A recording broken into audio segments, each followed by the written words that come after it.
Welcome to our channel, your news aggregator that brings you the most important stories from around the world in one place. We save you time by gathering verified information from multiple trusted sources, so you don't have to search everywhere. If you find this valuable, please like this video and subscribe to stay informed effortlessly. Gold just shattered records again. While world leaders gathered in the Swiss Alps, the precious metal crossed for $1,800 per ounce for the first time in history. Markets are trembling. Investors are fleeing to safety. And at the center of this financial earthquake stands one man preparing to address the global elite. President Donald Trump landed in Davos this morning after his plane turned back mid-flight due to electrical issues. The delay only heightened the tension. European stock markets dropped.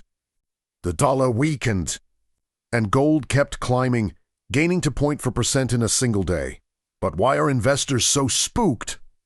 The answer lies in Greenland. Trump has escalated his demands to acquire the Arctic territory from Denmark, refusing to rule out military force until his speech today. 8 European nations now face 10% tariffs starting February 1st.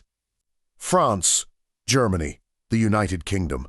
All of them targeted because they moved troops to protect Greenland.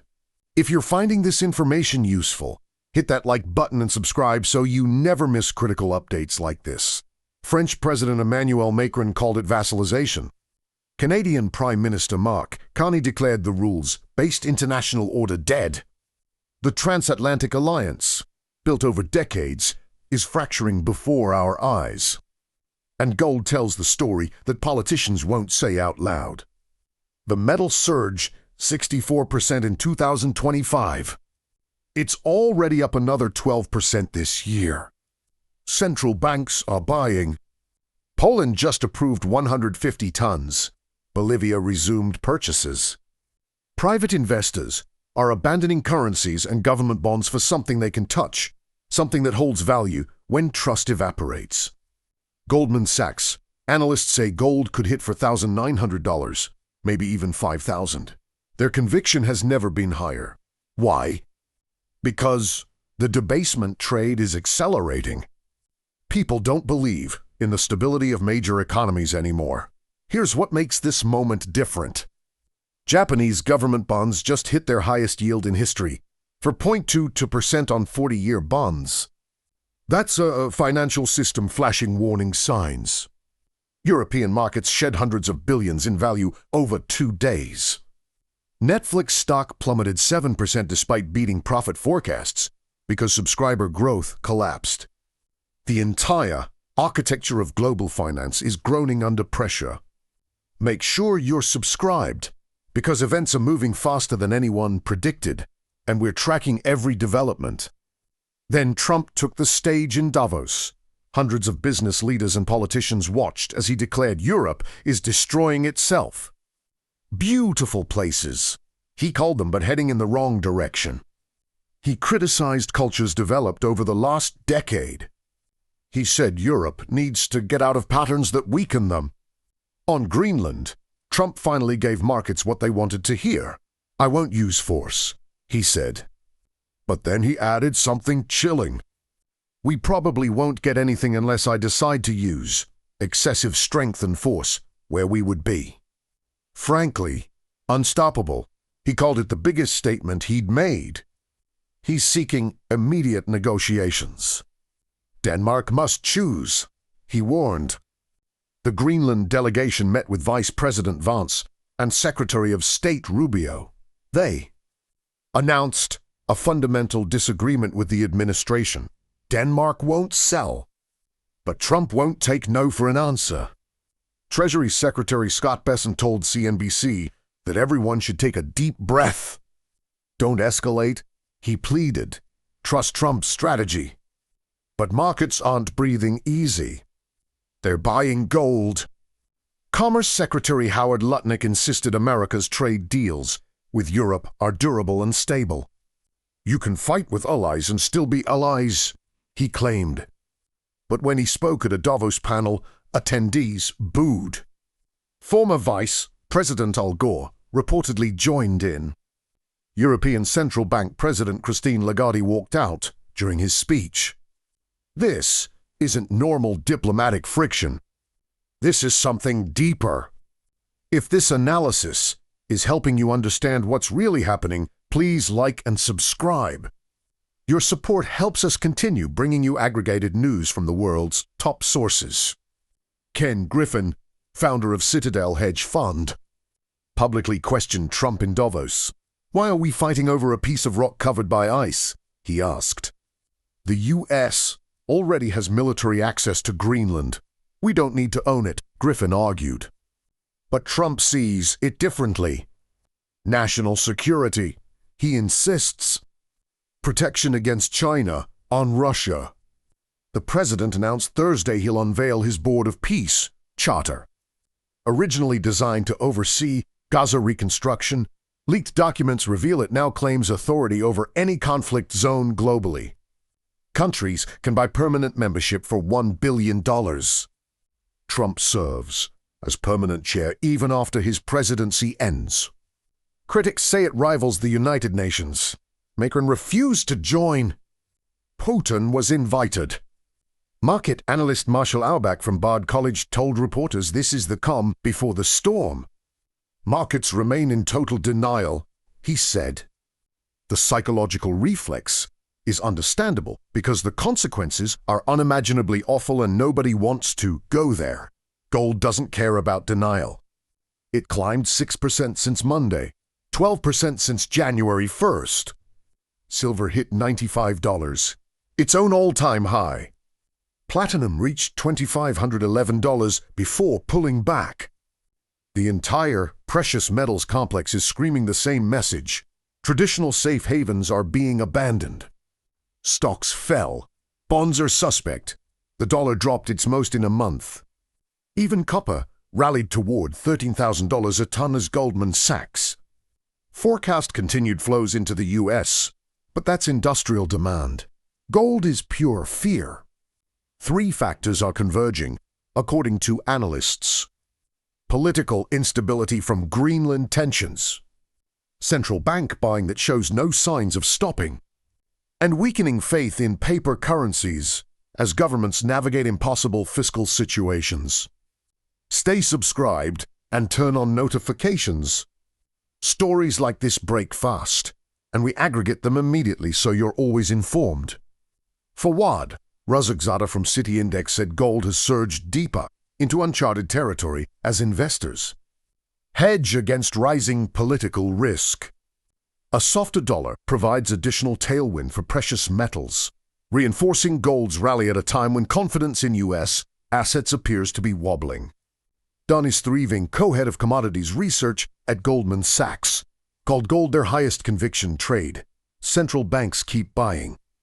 If private sector diversification broadens, which means if regular investors start moving more money into gold the way countries are, prices could exceed all forecasts.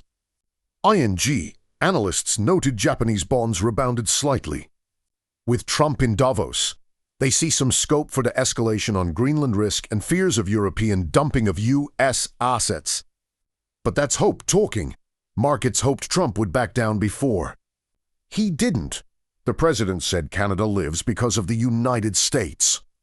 He attacked Prime Minister Carney for saying nostalgia isn't a strategy. "Canada gets a lot of freebies from us," Trump claimed. "They should be grateful. This is the language of empire, not alliance." And gold hears every word. Make sure to like this video if you appreciate having all these sources compiled for you. Subscribe so you don't miss tomorrow's developments. Oil prices tell a different story. Brent crude fell marginally, down 18% over the year. Fatih Birol from the International Energy Agency said massive supply from the U.S. and other countries could push oil and gas prices down for 3 to 4 years. When energy falls but gold soars, that's not inflation, that's fear of systemic breakdown.